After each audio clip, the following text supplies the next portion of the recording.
Ground Zero is that not only were we the largest presence at Ground Zero in the immediate aftermath of the collapse of the towers, but what is not known to the average person out there is that when we were there, we were all frantically working to try to rescue people.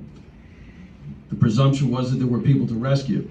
And there were guys that were just working night and day. They were done with their shifts. They'd come back. They'd work on their own time. And unfortunately, fast forward to today, we have national museums that are replete with images of all sorts of private firms cutting up metal, essentially to just salvage metal and clear the way to retrieve, the remains of people who were by that time presumed to have died. And by that time, we were already ordered off the pile.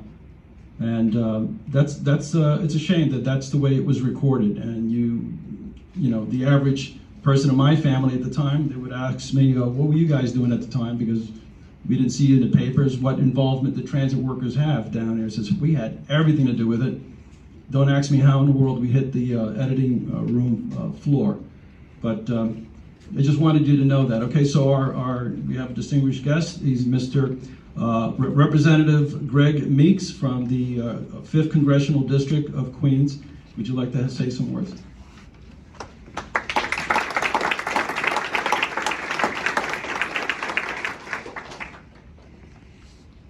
President Utano,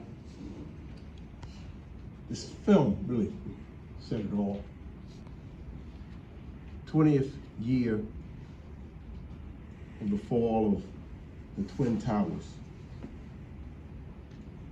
Each and every one of you in this room, I know, was impacted on that day. I've been told that many of you were there on that day.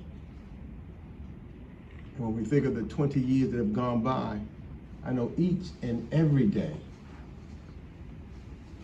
you recall, you relive what took place. Many of you, as we saw in the film, with complete disregard for all of your life, for your life,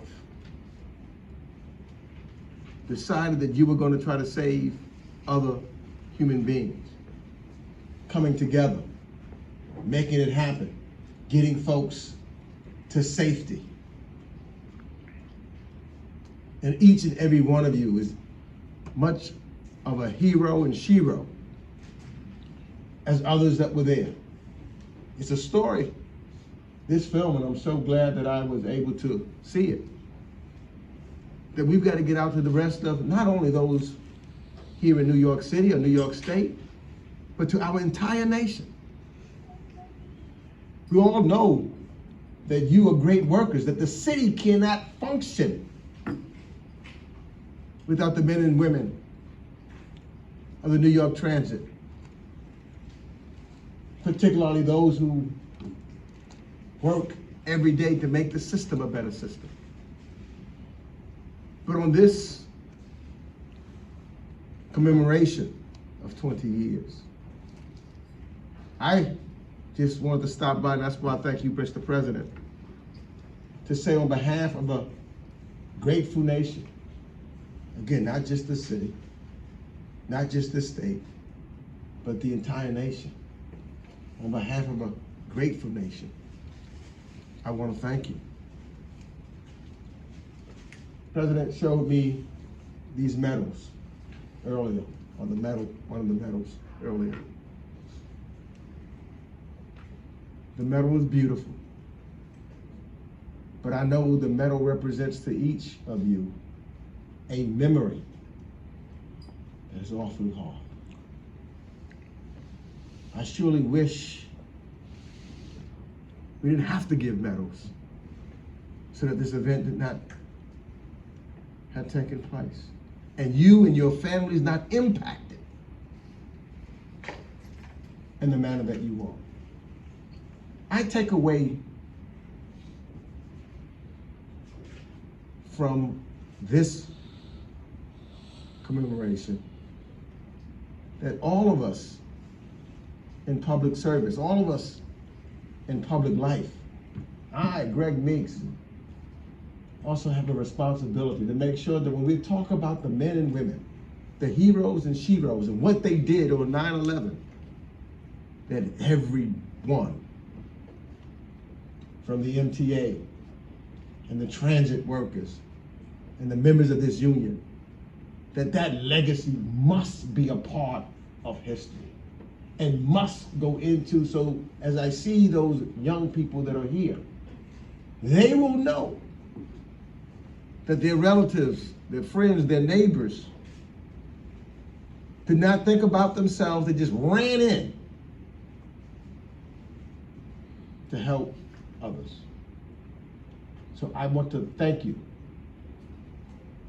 from the bottom of my heart for being the essence of human beings. Indeed, as I look at you, I'm looking at angels. Angels from heaven that came to save human beings. There are no words. There are no words that can adequately describe how I feel. But there are deeds that we can do so that everybody recognizes the sacrifice and the heroes and sheroes in this room. So thank you very much, and may God bless.